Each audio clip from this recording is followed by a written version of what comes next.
دویم شی چې دی هغه د ګوګل ډرایو په نوم باندې یادېږي. موږ تاسو که چیرې دلته متوجه سو اول وارې چې موږ تاسو دغه جوړوو جیمیل اکاونټ جوړ کړو. جیمیل موږ تاسو ته 15 جی بي فری سپیس راکوي. دغه 15 جی بي موږ تاسو کولی شو چې مفت استعمال کړو. دا تقریبا دا رقم دی لکه یو مارکیټینګ غوندې چې دوی موږ ته په اصطلاح باندې مارکیټینګ کوي. او چې یو وارې مثلا دا 15 جی بي زه یو وارې استعمال کړم، دا 15 جی بي یعنې زه په دغه باندې پوه شم، د دې په ګټو باندې پوه شم، وروسته بیا زه کولی شم چې نور سپیس یې رانیسم. دا چې نور سپیس څه رقم رانیول کېږي هغه وروسته وایم. ګوګل ډرایو چې دی، ګوګل ډرایو د دې لپاره استفاده کېږي چې دا موږ تاسو کولی شو چې خپله ډیټا په فضا کې وساتو. د دوی په د جیمیل د ګوګل په دغه کې په سرور کې وساتو خپله ډیټا. شاید ستاسو ډیټا کتاب وي، شاید ویډیو وي، شاید اډیو وي، شاید عکسونه وي، او شاید نور فایلونه وي یا اسنادونه وي. مثلا دا که چیرې ستاسو په یاد وي ما درته ویلي وه، مال تاسې اسانه لار چې دا ده چې تاسې په ګوګل ډرایو کې خپل اسناد کښېږدئ. دا ګوګل ډرایو کې چې کله اسناد کښېږدئ د نړۍ په هر ځای کې چې تاسو یاست، که چیرې فلش در سره وي که نه وي در سره، که کمپیوټر در سره وي که نه وي در سره، تاسو کولی شئ چې د خپل اکاونټ دپاره د خپل اکاونټ له لارې څخه خپلو ټولو اسنادونو یا هغو مهمو اسنادو ته اکسس ولرئ چې تاسو هر روزه په کارېږي. د هغه دپاره موږ تاسو کولی شئ چې د ګوګل ډرایو څخه استفاده وکړو. ځینې کسان دا رقم کوي چې خپل ټول اسنادونه مثلا یو فایل ځین جوړ کړي یا 10 فایلونه ځین جوړ کړي، یو چا ته یې واستوي، بیا دی کولی شي چې په دا سینټ آیټم کې هغه نفر پیدا کړي چې وایي دغه اسناد خو ما دلته استولي وو، نو دغه زما اسناد په دې ځای کې موجود دي. خو دا یو قسم دا رقم شو چې دا ستا اسناد د هغه مقابل طرف سره شیر شوله یا تا د هغه سره شریک کړله، مګر ته نه غواړې چې ته د چا سره شریک کړې، ته غواړې چې د خپل ځان سره یې وساتې. د هغه لپاره ته کولی شې چې د ګوګل ډرایو څخه استفاده وکړې. ګوګل ډرایو دپاره د دې لپاره چې موږ تاسو د ګوګل ډرایو د دې لپاره چې ګوګل ډرایو موږ تاسو استعمال کړو، اول کار چې یا اول ضرورت چې موږ تاسو یې باید پوره کړو هغه څه شی دی؟ موږ تاسو باید په جیمیل کې اکاونټ ولرو. صحیح دی؟ په جیمیل کې چې اکاونټ ولرو د هغه څخه وروسته کولی شو چې پر دغه ګوګل ډرایو باندې کلیک وکړو. پر ګوګل ډرایو باندې چې مو کلیک وکړو، اوس په دې ځای کې دا د احمد کاکړ په نوم باندې دغه چې دی د کوم جیمیل ادرس دی، په دې کې هیڅ اسناد نشته تر اوسه پورې. مای بوک په نوم باندې دا یو فولډر دی، دا پکښې کې جوړ شوی دی، ته کولی شې چې کتابونه ور واچوې. صحیح دی؟ په دغه ځای باندې دغه نیو بټن چې دی، دا نیو هم کار کوي او دغه مای ډرایو هم کار کوي. کولی شئ چې نوی فولډر جوړ کړئ پکښې کې. صحیح دی؟ نوی فولډر مثلا د هر چا په نوم باندې چې جوړوي په دې ځای کې کولی شئ چې نوی فولډر جوړ کړئ. مثلا د کتابو په نوم باندې شاید فولډر جوړ کړئ، شاید د عکسو په نوم باندې فولډر جوړ کړئ، شاید د ویډیو په نوم باندې فولډر جوړ کړئ، او بیا هغه ته فایلونه ورته اپلوډ کړئ. زه اوس فولډر نه جوړوم پکښې کې. که مو هدف دا وي چې فولډر جوړ کړو پکښې کې دا مثلا د احمد په نوم باندې دا فولډر به زه جوړ کړم. دا فولډر کریټ شو دی د احمد په نوم باندې. صحیح دی؟ اوس پر دې ځای باندې چې زه کلیک وکړم، راځم پر دې ځای باندې کلیک کوم، اوس اپلوډ فایل ته راځم. مثلا کوم فایل زه غواړم چې ور واچوم دې ته، مثلا دغه زه په دې خاطر باندې دا ور واچوم، هر کوم فایل ور اچولی شئ، ویډیو هم ور اچولی شئ، اډیو هم ور اچولی شئ، عکس هم ور اچولی شئ، چې ستاسو خوښه وي هغه فایل دلته ساتلی شئ. خو زه یوازې په دې خاطر باندې سي وي ور اچوم چې دا ډېر لږ وخت نیسي. دا به اوپن کړم. uploaded one item دغه نامه باندې سو صحیح سو. که چیرې زه غواړم چې کینسل یې کړم، پر دې ځای باندې کلیک کوم. ښه دی، دا اوس شروع دی. په دې ځای کولی شم چې موو کړم. مثلا دغه فایل دی، دا زه غواړم چې موو یې کړم. وچیش ته یې غواړم چې موو کړم، مثلا و احمد ته یې غواړم چې موو کړم. دی صحیح دی؟ دغه فایل دا ما چې اوس اپلوډ کړي پکښې کې، دا د احمد په نوم باندې چې کوم فولډر ما جوړ کړی وو په هغه فولډر کې دا اوس موجود دی. اوس ځینې وخت ته غواړې چې زما اسنادونه دې جلا پراته وي، ویډیو دې جلا پراته وي، عکسونه دې جلا پراته وي. د هغه دپاره ته څه کوې؟ د هر برخې دپاره جلا جلا فولډر ته باید جوړ کړې. مثلا کولی شئ چې د ویډیو په نوم باندې فولډر جوړ کړئ، کولی شئ چې د اډیو په نوم باندې فولډر جوړ کړئ، کولی شئ چې د پکچر په نوم باندې فولډر جوړ کړئ، او کولی شئ چې د ډاکومنټ په نوم باندې فولډر جوړ کړئ. بیا هر فولډر ته کولی شئ چې د هغه مربوط ډیټا ورته کاپي کړئ یا ورته واستئ. ورپسې دغه نیو دا هم دغه کار کوي چې ما درته ویل، او دا هم تقریبا دغه کار کوي.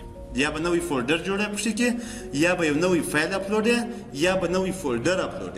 یعنی تاسو یوازې داس نسی یوازې دا دغه نه د لاره نه ده چې تاسو یوازې فایل اپلوډ کړئ کولی شئ چې مثلا ویډیو وي 10 ثانیې ویډیو هم په یو فولډر کې ایښي دي هغه ویډیو هم کولی شئ چې د دې لارې څخه اپلوډ کړئ په کوم ځای کې پرتې دي هغه کولی شئ چې هغه فولډر خلاص کړئ مثلا په ډي ډرایو کې ښه په دې ډرایو کې مثلا پراته دي مثلا په دې ډرایو کې پراته دي په دې ډرایو کې وګوره هر فولډر چې ستا په کار وي فقط هغه فولډر سلیکټ یې وکړئ که یې زه په دې خاطر باندې وکړم کوم چې وخت نیسي چې دا دغه کېږي اپلوډېږي صحیح شو ورپسې د دې څخه وروسته ګوګل ډاکومنټس ته غواړې چې په دغه ګوګل ډرایو کې یو ډاکومنټ جوړ کړې مثلا ریسرچ ته کوې هغه غواړې چې ستا سره په ګوګل ډاکومنټ کې په ګوګل ډرایو کې در سره پروت وي په کمپیوټر کې نه ساتې په ګوګل ډرایو کې در سره پروت وي ته کولی شې چې پر دې ځای باندې کلیک وکړې راسې پر دې ځای باندې بلانک ډاکومنټ دا معنی چې ته ډاکومنټ څخه هدف دا چې ورډ فایل ته غواړې چې جوړ کړې په ګوګل ډرایو کې ورډ فایل جوړې دغه د ورډ فایل ساحه درته خلاصېږي صحیح دی دا ډاکومنټ دی یوه او یا هم غواړې چې په دغه ځای کې دغه فرام ګوګل فرام ټمپلیټ دا ټمپلیټونه که چیرې ستاسو په یاد وي موږ تاسې په دغه کې په ورډ کې مو ویلي وو چې دا مخکې پري ډیفاین ټمپلیټونه دي چې د هر ټمپلیټ څخه ستا خوښه وي کولی شئ چې د هغه ټمپلیټو څخه استفاده وکړې هر ټمپلیټ چې په دغو کې ستا خوښ وي کولی شئ چې د دې څخه استفاده وکړې او دا تغییر و تبدیل پکښې راولې مثلا مثال دا سی وي ده مثال پر دې باندې کلیک کوې د خپل ځان دپاره سی وي جوړې دغه سی وي مثلا درته خلاصېږي تغییر و تبدیل دې پکښې راوستئ صحیح دی بیرته کولی شئ چې سیو یې کړې ښه کمنټ که دې غوښتي ورکولی شئ شیر د دې دپاره دی چې دغه سی وي تا جوړه کړل ته غواړې چې دا یو چا ته یې واستې شیر باندې کلیک کوې کولی شئ چې د هغه نفر ایمیل ادرس نوشته کړې هغه نفر په دې ځای صحیح دی په دې ځای کې ایمیل ادرس نوشته کړې دا ستا سی وي به رځي و هغه ته دا بیا د ایمیل د لارې څخه نه ځي دی ورې کولی شي چې په ګوګل ډرایو کې یې خلاصوي صحیح دی نو د دې لارې څخه موږ کولی شو چې مختلف فایلونه د خپل ښه په ډرایو کې جوړ کړو دا به زه بیرته بند کړم دا به هم بند کړم دا خو ورډ ډاکومنټ و ورپسې د دې څخه وروسته بله ساحه چې ده شاید ته غواړې چې اکسل فایل جوړ کړې په دغه کې ګوګل ډرایو کې د اکسل فایل د جوړولو لپاره بیا بلانک سپریډ شیټ دی او یو هم ټمپلیټونه دي که د بلانک سپریډ شیټ په کار کولی شئ چې پر هغه باندې کلیک وکړې په دې کې تغییر صحیح دی اکسل فایل دی او دا د اکسل صفحه ده په دې کولی شئ چې تغییر و تبدیل راولې تغییر و تبدیل چې راوستئ پکښې کې بیرته کنټرول ایس پر وی دی سیویي په دغه فایل کې در سره سیویي او که د چیرې هدف دا و چې ته د ګوګل مخکني دغه ټمپلیټونه ته غواړې چې استعمال کړې کولی شئ چې هغه ټمپلیټونه استعمال کړې په دې ځای کې دا بیا ګوګل سلایډونه دي ته غواړې چې یو پریزنټیشن په ګوګل ډرایو کې جوړ کړې کار یې عینا دا رقم کار دی لکه موږ تاسو چې په کمپیوټر کار کوو مګر فرق یې دا دی چې دا چې سیو کېږي دا په ګوګل ډرایو کې سیو کېږي چې ته د نړۍ په هره برخه کې د خپل ډیوایس څخه استفاده کولی شې او اکسس ورته درلودلی شې ورته صحیح دی ورپسې د دې څخه وروسته مور دی دا ځینې نور ساحې دي ګوګل فارمز دی ګوګل ډرایوینګز دی ګوګل مای اپس دی او ګوګل سایټس دی دا مختلف نور فارمونه ته کولی شې چې د دې لارې څخه استفاده ځینې وکړې صحیح دی ورپسې د دې څخه وروسته ښه دا خو مور و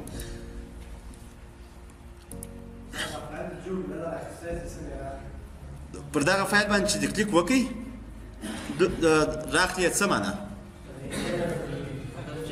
کمپیوټر ته یې غواړئ چې په کمپیوټر کې کښېږدي د دې لپاره چې په کمپیوټر کې کښېږدي ښه هغه ځای ته به اوس راسم اوس مثلا دغه فایل دی یا دا سی وي ده مثلا دا ما جوړه کړله زه غواړم چې دغه سی وي د دې لینک پیدا کړم د دې لینک دغه لینک دی د دې سی وي چې په کوم ځای کې پرته ده زه کولی شم چې دغه لینک د یو چا سره شیر کړم دی به په ټول ګوګل ډرایو کې یوازې دغه سی وي ته اکسس درلودلی شي صحیح دی ورپسې د دې څخه وروسته غواړم چې شیر یې کړم د یو چا سره د هغه نفر ایمیل ادرس مثلا وراچوم په دې ځای کولی شم چې د هغه نفر ایمیل ادرس واچوم او شیر یې کړم د هغه نفر سره هر څوک چې وي ورپسې په دې ځای غواړم چې زه دا ریویو کړم په اصطلاح باندې پر دې باندې کلیک کوم دی ماته د ډاکومنټ په شکل باندې خلاصېږي دغه صحیح دی اوس کولی دا تقریبا دا رقم دی لکه ریویو چې موږ تاسو کوو صحیح دی د سره څخه تر اخره پرې زه غواړم چې ویې ګورم چې ومې کتله بیرته غواړم چې باک سم غواړم چې ډیلیټ یې کړم کولی شم چې په دې ځای کې ډیلیټ کړم که غواړم چې مثلا خپل کمپیوټر ته یې ډاونلوډ کړم کولی شم چې دلته د ډاونلوډ د لارې څخه کلیک پر وکړم یا مثلا اوپن یې کړم اوپن ویت ګوګل ډاکومنټس دا معنی چې یعنې زه غواړم چې تغییر و تبدیل پکښې کې راولم. موو ټو د دې څخه هدف دا دی چې زه غواړم چې دا د دې فولډر څخه واړوم. مثلا د احمد په نامه باندې فولډر دی، زه غواړم چې و دې فولډر ته یې واړوم. موو مې کړله، صحیح شو. کولی شم چې پر دې ځای باندې ښه پر دغه باندې بیرته کلیک کوم، پر دغه احمد باندې دا فولډر چې مې خلاص کړي ډبل کلیک پر کوم. ورپسې مثلا دا فایل سلیکټوم، بیا راځم پر دې ځای باندې کلیک کوم. اډ سټار دا معنی چې یعنې دا ستا لپاره بیخي ډېر مهم دی. نه دی موږ تاسو چې په ساده دغه کې پر کتاب باندې سټار وکړو. یو مثلا استاد په سیم کې سوال درته حل کړي، درته وایي شاید دا په امتحان کې درته راسي، ته شاید سټار ورکړې. او دا کولی شې چې سټار دلته ورکړې، کولی شې چې رینیم یې کړې په دې ځای کې. دغه فایل د ریزیوم په نامه باندې و، مثلا دا کولی شې چې د سی وي په نامه باندې یې کړې، دا یې د سی وي په نامه باندې شو، صحیح دی. ورپسې ویو ډیټیلز کولی شې چې ټول معلومات یې وګورې چې دا ګرسات څه دی. دا اصلا ډاکومنټ دی، د سی وي په نامه باندې دی، او تا موو کوي و دغه ته دې موو کوي، دې فولډر ته دې موو کوي، صحیح شو. ورپسې د دې څخه وروسته میک کاپي، دا شاید په پوهېږئ ټول د دې لپاره چې مثلا کاپي یې واخلو. میک کاپي باندې کلیک کوو، کولی شو چې مثلا په یو بل ځای کې دغه یې کړو، پیسټ یې کړو، دا یې پیسټ شوله، دا یم سی وي، دا یم کاپي اف سی وي، صحیح شو. دا بیرته زه غواړم چې ډیلیټ یې کړم، په دې ځای کولی شم چې ډیلیټ یې کړم، صحیح شو. نو دا د ګوګل ډرایو وظیفه ده. اوس اگر کله چې زه مای ډرایو ته راسم، پر احمد باندې ډبل کلیک وکړم، اپلوډډ ون آیټم، صحیح دی. دا یې شروع دی دلته په دې ځای کې، وینې اسیاوه، یعنې حتمي دا نه دی چې ته چې دلته راسې د دې ځای څخه دې سلیکټ کړې، بیا دې ورته اپلوډ یې ډایرکټ هغه ځای څخه ډراګ یې کړه، دلته یې ډراپ کړه. کولی شې چې پر دې رقم باندې هم دغه کې اپلوډ یې کړې فایل ورته، صحیح شو. د بکاپ په نامه باندې دا پرون چې موږ تاسو د اوټلوک بکاپ اخلئ، دا دلته پکښې کې پیسټ شو. ورپسې د شیرډ ویت می څخه هدف څه دی؟ د شیرډ ویت می څخه هدف دا دی یو بل چا په خپل ګوګل ډرایو کې ډیټا ایښې ده او ستاسو سره یې شیر کړې ده. مثلا څوک په انجینري پوهنځي کې دی، مثال د انجینري پوهنځي، دا زه فقط یو مثال درته وایم. انجینري پوهنځي کې استاد ورته وایي دا کتاب پیدا کړئ، ویې وایاست، او په تاسو کې یو څوک وایي دا کتاب زه لرم. ته هم ګوګل ډرایو استعمالوي، هغه هم ګوګل ډرایو استعمالوي. ته ورته وایي چې په خپل ګوګل ډرایو کې کښېږده، زما سره یې شیر کړه. دی چې در سره شیر کړي، په دې ځای کې ټول هغه فایلونه که چیرې یوه نفر ستا سره شیر کړي وي او که سلو نفر در سره شیر کړي وي، فرق نه کوي.